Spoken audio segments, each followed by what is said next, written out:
Good evening বন্ধুরা। আজ হলো 12 আগস্ট বুধবার।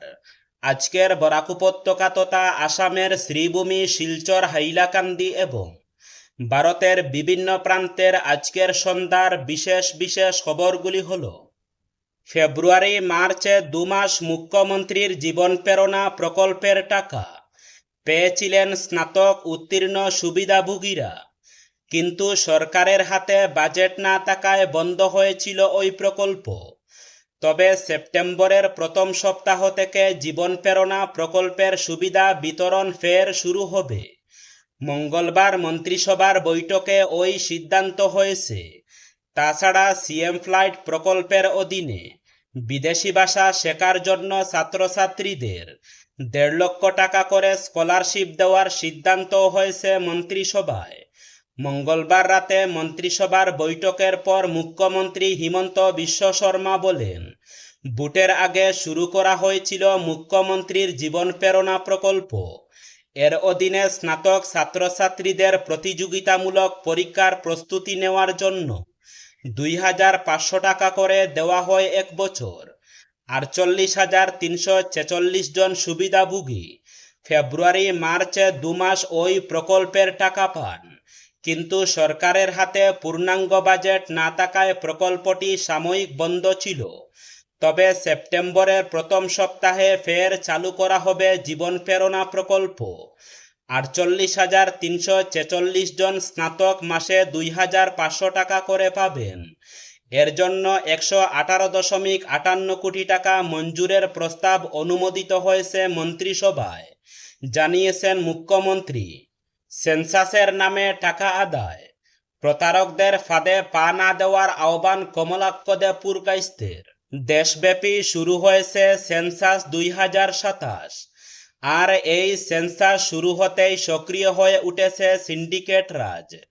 অভিযোগ এমনটাই।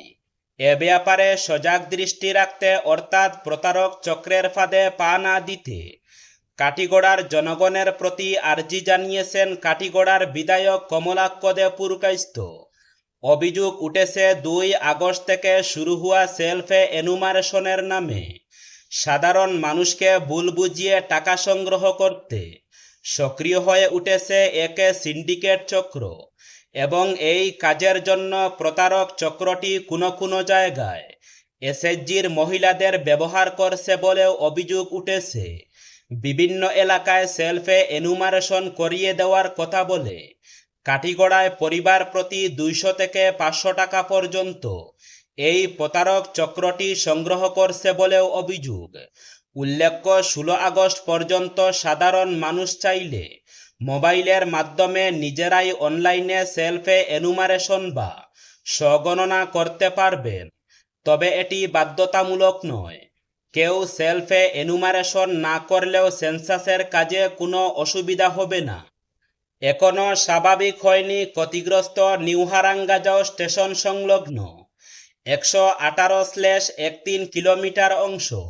বর্তমানে যা পরিস্থিতি তাতে আরও সময় লাগবে লাইন 1 এবং 2 সংস্কার কাজের। জাটিঙ্গা নদীর পার থেকে ওপারের অংশে পাইলিং করে মাটি চেপে রাখার কাজ এখনও অব্যাহত রয়েছে। এই পরিস্থিতিতে লাইন 3 দিয়ে চলাচল করছে কিছু ট্রেন।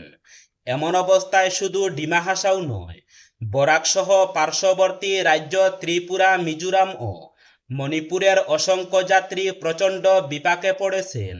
যেসব ট্রেন বাতিল করা হয়েছে তার মধ্যে রয়েছে 1567 গুয়াহাটি দুর্লভছড়া এক্সপ্রেস। আজ 12 আগস্ট যাত্রা শুরু করার কথা থাকলেও গুয়াহাটি থেকে দুর্লভছড়া পর্যন্ত সম্পূর্ণ বাতিল করা হয়েছে।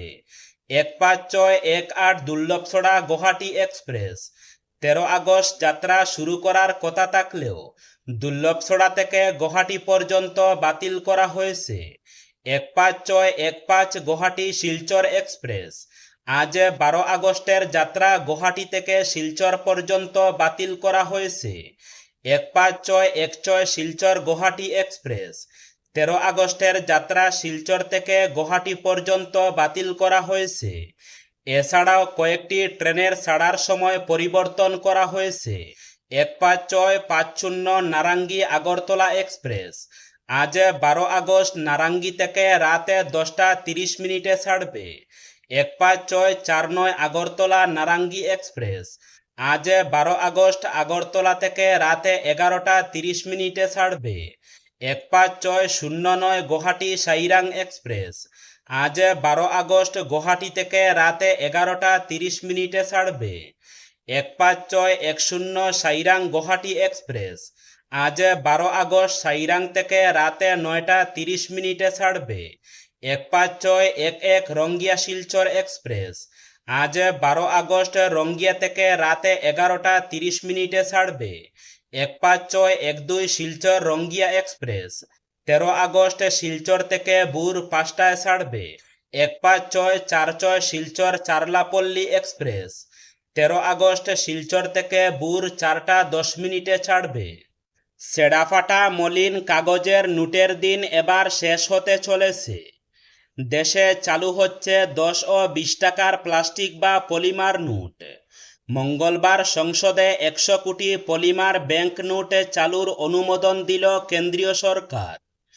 সরকার জানিয়েছে রিজার্ভ ব্যাংকের তরফে 100 কোটি করে 10 এবং 20 টাকা মূল্যের পলিমার নোটে বাজারে ছাড়ার প্রস্তাব পাঠানো হয়েছিল। সেই প্রস্তাবে সম্মতি দেওয়া হয়েছে। আপাতত পরীক্ষামূলকভাবে এই নোটে বাজারে ছাড়া হবে। পরীক্ষা সফল হলে নিয়মিতভাবে তা বাজারে ছাড়া হবে। সংবাদ মাধ্যমের প্রতিবেদন অনুযায়ী ভারতে পলিমার বা প্লাস্টিকের নোটে চালুর প্রস্তাব নিয়ে সম্প্রতি দফায় দফায় আলোচনা করে রিজার্ভ ব্যাংকের বোর্ড। এরপরই প্রস্তাব পাঠানো হয় সরকারের কাছে। মঙ্গলবার সংসদে সেই প্রস্তাবে অনুমোদন দেয় সরকার। সন্দেহজনক কিছু দেখলেই থানায় জানাতে বললেন ডিসি। দেশের অন্যান্য অংশের সঙ্গে স্বাধীনতা দিবস উদযাপনে বিভিন্ন কর্মসূচি হাতে নিয়েছে কাছাড় জেলা প্রশাসনও। এসব কর্মসূচি হাতে নেওয়ার পাশাপাশি নিরাপত্তা ব্যবস্থা নিয়েও সতর্কতা অবলম্বন করা হচ্ছে। জেলা কমিশনার রাহুল কুমার গুপ্তা সন্দেহজনক কিছু দেখলেই সঙ্গে সঙ্গে থানায় জানানোর জন্য জেলাবাসীর প্রতি অনুরোধ জানিয়েছেন। স্বাধীনতা দিবস উদযাপনে হাতে নেওয়া বিভিন্ন কর্মসূচি সম্পর্কে সংবাদ মাধ্যমের কাছে তুলে ধরতে মঙ্গলবার শিলচরে জেলা কমিশনারের কার্যালয়ে এক সাংবাদিক সম্মেলনের আয়োজন করা হয়। আয়ুষ্মান ভারত স্বাস্থ্য বীমা প্রকল্পের অনিয়ম ও জালিয়াতির অভিযোগে কড়া পদক্ষেপ কেন্দ্রের। ভুয়ো বিল, একই চিকিৎসার জন্য বারবার অর্থ দাবি সহ বিভিন্ন অনিয়মের অভিযোগে প্রকল্পের তালিকা থেকে দেশের 2359টি হাসপাতালকে বাদ দেওয়া হয়েছে। একই ধরনের অভিযোগে আরও প্রায় 1200 হাসপাতালকে সাসপেন্ড করা হয়েছে। শুধু তাই নয়, অভিযুক্ত হাসপাতালগুলির উপর মোট 328 কোটি 49 লক্ষ টাকা জরিমানাও চাপানো হয়েছে। লোকসভায় লিখিত জবাবে এই তথ্য জানিয়েছেন কেন্দ্রীয় স্বাস্থ্যমন্ত্রী জগৎ প্রকাশ নাড্ডা। তার দেওয়া তথ্য অনুযায়ী আয়ুষ্মান ভারত প্রকল্পের নিয়ম ভাঙার অভিযোগে অভিযুক্ত হাসপাতালগুলির বিরুদ্ধে 29টি এফআইআর দায়ের করা হয়েছে। অর্থাৎ শুধু প্রশাসনিক পদক্ষেপই বিষয়টি সীমাবদ্ধ থাকেনি। গুরুতর অভিযোগের ক্ষেত্রে ফৌজদারি তদন্তের পথেও এগিয়েছে কেন্দ্র।